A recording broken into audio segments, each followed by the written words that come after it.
Estados Unidos contra URSS. El primer satélite en órbita fue el Sputnik 1, lanzado el 4 de octubre de 1957 por la URSS. Después fue el Explorer 1 de Estados Unidos el 31 de enero de 1958, así la URSS ganando a Estados Unidos. El primer ser vivo en órbita fue la sonda Laika. El Sputnik 2 el 3 de noviembre de 1957. Estados Unidos no envió ningún primer ser vivo. Así, la URSS ganándole otra vez. El primer hombre en órbita fue el cosmonauta soviético Yuri Gagarin, que se convirtió en la primera persona en viajar al espacio cuando orbitó en torno a la Tierra en una nave espacial, Vostok, el 12 de abril de 1961. Consecutivamente, Alan B. Shepard, primer estadounidense en órbita a bordo del Mercury Redstone 3, un mes después de Yuri, el 5 de mayo de 1961. Así, URSS ganando a los Estados Unidos otra vez. La primera mujer en el espacio fue Valentina Tereshkova, a bordo del Vostok 6 el 16 de junio de 1963, para después ser Savi Wright, la primera mujer estadounidense en órbita, el 5 de octubre de 1984, en el transbordador Challenger. Así una vez más ganándole la URSS a Estados Unidos. 3. El primer alunizaje. Para empezar, ¿qué es un alunizaje? Es el término que define el descenso controlado de un vehículo en 3 de las 4 patas del módulo en deceso. Indican contacto con la Luna. El primer alunizaje fue en la nave Apolo 11, que despegó el 16 de julio de 1969 y aterrizó el 20 de julio de 1969. La tripulación del Apolo 11 estaba conformada por Neil Armstrong, el primer hombre que pisó la Luna, Neil Aldrin, que también pisó la Luna, y Michael Collins, que quedó en el módulo de mando que inició el control y vigilancia. En él, la Lunar Expedition Model es separado del resto de la nave y descendido hasta la Luna. Para volver a la nave, los astronautas subieron al LEM y encendieron los cohetes. El módulo se elevó hasta la nave y una vez los astronautas instalados en la nave abandonan el LEM en el espacio. Desde 1969 se han producido 5 alunizajes más y en total 12 personas americanas han pisado la Luna. Así, Estados Unidos ganándole a la URSS.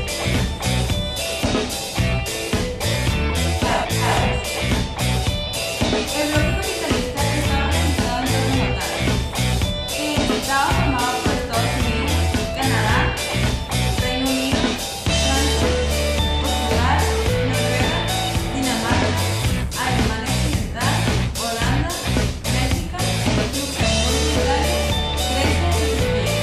Posteriormente se incorporó España. La Organización del Tratado Atlántico Norte, OTAN, es una organización internacional política y militar.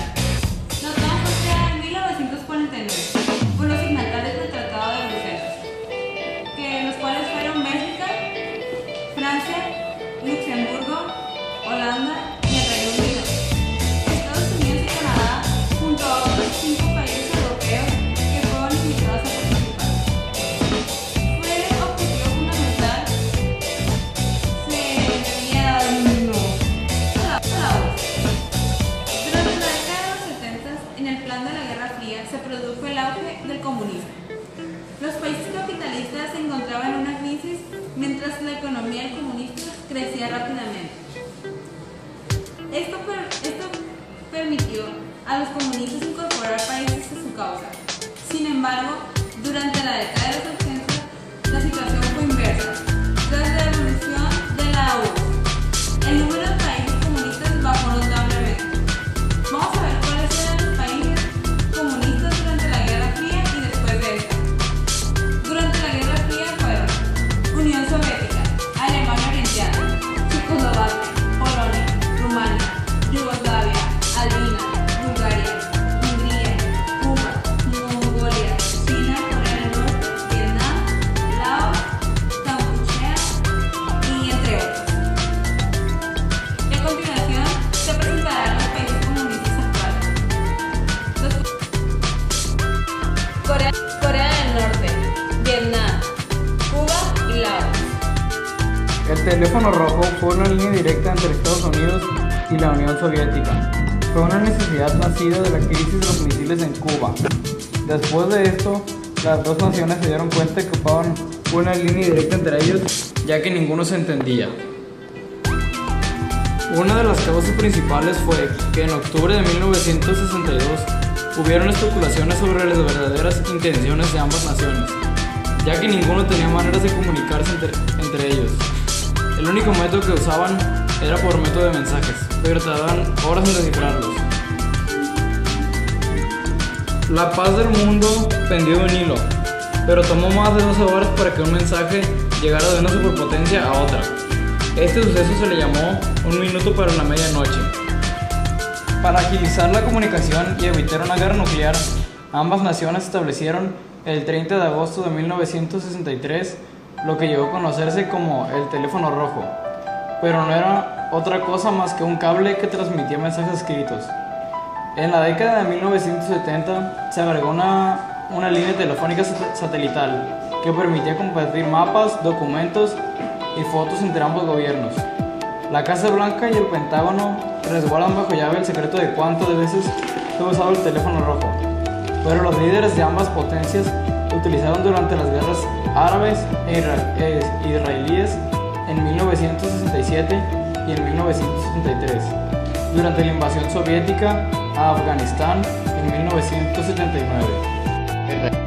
En diciembre de 1947, la Asamblea General de la ONU aprobó un plan que establecía la participación de Palestina en dos estados independientes, uno árabe y otro judío, y de una zona internacional en la ciudad de Jerusalén bajo el control de las Naciones Unidas, con una unión económica entre las tres entidades. El plan fue inmediatamente aprobado por los judíos y rechazado por los árabes, situación que generó serios enfrentamientos entre ambas comunidades. La creación del Estado judío en tierras palestinas, al causar la expulsión de los pueblos árabes radicando en ellas, creó uno de los más graves conflictos en la política mundial del siglo XX.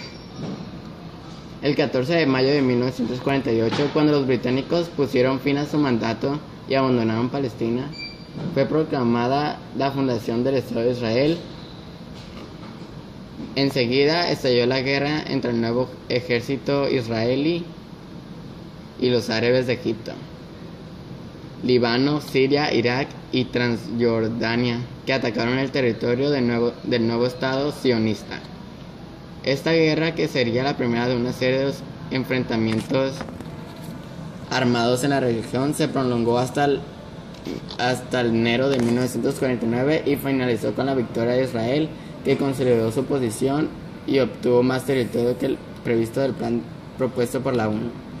La derrota de Palestina ante Israel dio motivo para que los árabes se sintieran defraudados y traicionados no solo por los países occidentales aliados de Israel, sino también por los dirigentes árabes incapaces de enfrentarse a su enemigo y sospechosos de convivencia con el imperialismo occidental. Todo ello fue el caldo del cultivo donde se gestaron los movimientos populares y revolucionarios árabes a partir de esa fecha, dando origen al panarabismo, unión de todos los pueblos árabes, movimiento de la lucha por la liberación de los territorios palestinos.